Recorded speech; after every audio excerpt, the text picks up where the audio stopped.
Hello student, এখানে একটা question বলছে যে একটা গাড়ির ছাদের উপরে ছাদে বা গাড়ির ছাদ থেকে একটা সরল দোলক ঝুলছে।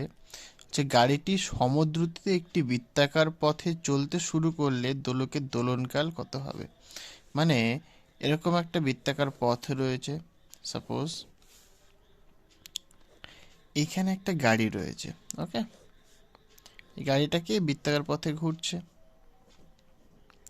এবার এই গাড়ি থেকে কি একটা পেন্ডুলাম ঝুলছে। ওকে, এই গাড়ির যে ছাদ, এটা ছাদ থেকে একটা পেন্ডুলাম ঝুলছে। তাহলে পরে এই পেন্ডুলামটার নিচের দিক বরাবর খাড়া নিচের দিক বরাবর কি ওজন কাজ করবে নিশ্চয়ই। এই বৃত্তাকার পথে ঘুরছে, তার একটা নির্দিষ্ট রেডিয়াস রয়েছে। সাপোজ বলছে আমি আর রেডিয়াস। যখন গাড়িটা এইভাবে যখন ঘুরছে তখন কি এইদিকে অভিকেন্দ্র বল কাজ করবে, সেন্টিপিটাল ফোর্স। আর ঠিক এই অপোজিট ডিরেকশনে সেন্টিফিউগাল ফোর্স কাজ করবে, মানে অপকেন্দ্র বল কাজ করবে, তাই না?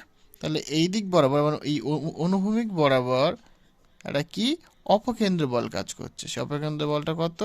যদি ভি ভেলোসিটি নিয়ে ঘোরে তাহলে এম ভি স্কোয়ার বাই আর আর হচ্ছে গিয়ে রেডিয়াসটা।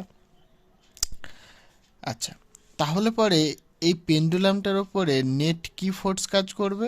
নিশ্চয়ই এই দিক বরাবর একটা নেট ফোর্স কাজ করবে, সেটাকে আমি সাপোজ বলছি F ball.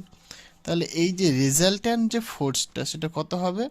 So resultant force on the pendulum or the bob of the pendulum, তাহলে সেটা আমরা বলতে পারি যে রেজাল্ট্যান্ট ফোর্স কত হবে?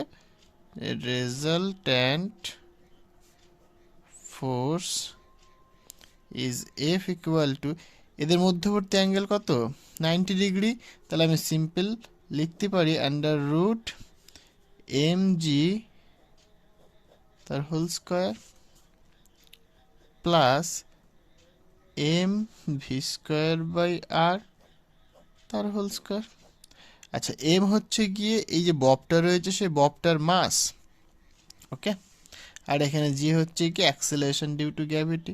এবং আমরা আবার জানি যে এই ভি ভি ভি এর সাথে কি ওমেগার একটা রিলেশন রয়েছে, মানে কৌণিক বেগ বা অ্যাঙ্গুলার ভেলোসিটি। অ্যাঙ্গুলার ভেলোসিটির সাথে যদি রিলেশন দেখি আমরা জানি কি we know v is equal to r into omega.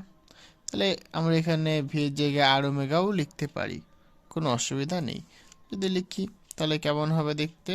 F is equal to root over of এটা m square g square plus m v মানে কি লিখবো আমরা? R omega. সুতরাং r square omega square divided by r তার whole square. ওকে, তাহলে এটা করলে পরে কি আসছে এখানে?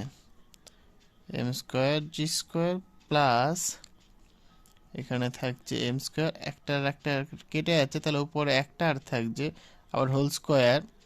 তাহলে এখানে আবার আর স্কোয়ার আসছে আর ওমেগা টু দি পাওয়ার 4 হবে। ওকে, আচ্ছা, এইটা হলো গিয়ে ফোর্সটা। আমি যদি অ্যাক্সেলারেশন বের করি তাহলে কি মাস ইন্টু অ্যাক্সেলারেশন, তাই না? ফোর্স মানে কি জানি? Mass into acceleration. এখানে দেখা যাচ্ছে যে দুটো এম স্কোয়ার রয়েছে, মানে এম স্কোয়ার রয়েছে এখানে, এখানে এম স্কোয়ার রয়েছে। তাহলে আমি কমন নিতে পারি, তাহলে রুটের ভেতরে দুটো এম রয়েছে, তাহলে বাইরে আসলে কি হবে? একটা এম হবে। তাহলে এম ইন্টু আমরা লিখতে পারবো root over of g square plus r square omega to the power 4। এখানে m m cancel out, so acceleration a equal to root over of g square plus r square omega to the power 4। তাহলে acceleration কত পাচ্ছি আমরা? এত পাচ্ছি।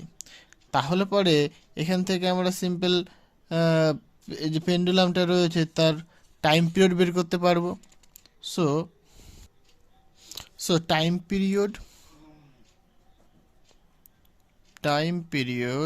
Of pendulum is T equal to 2 pi into root over of কি ছিল? পেন্ডুলামটার যে length, এই যে এখান থেকে যে এইটুকুনি লেন্থ, সেই লেন্থ কত?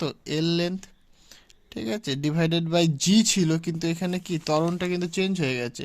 ত্বরণটা কত? √g² plus r² omega to the power 4। যদি এখানে এই বাঁক না নিত তাহলে এই টার্মটা 0 ছিল তখন, মানে যদি সোজা যেত তখন আমরা বলতেই পারতাম কি শুধুমাত্র জি হতো। যেহেতু এখানে একটা অপকেন্দ্র বলের ব্যাপার রয়েছে তাই ত্বরণটাও চেঞ্জ হয়ে গেছে এটা, তাই আমি লিখতে পারি এখানে L/A। এখানে জি এর জায়গায় কি লিখবো, এ লিখবো। এ মানে কত এটা, তাহলে আমি এখানে লিখতেই পারি যে কি 2π ইন্টু √L ডিভাইডেড বাই এ মানে কত, এ মানে আবার g² plus r² omega to the power 4 two the power half. তাহলে এইটা হচ্ছে কি আমাদের টাইম পিরিয়ড। তাহলে একটা গাড়ি যখন সমদ্রুতিতে যখন বাঁক নেয় তখন তার জন্য এই ছাদের সাথে যে পেন্ডুলামটা ঝোলানো রয়েছে সেই পেন্ডুলামটা যে টাইম পিরিয়ড হবে সেটা কত হবে, সেটা এটা হবে।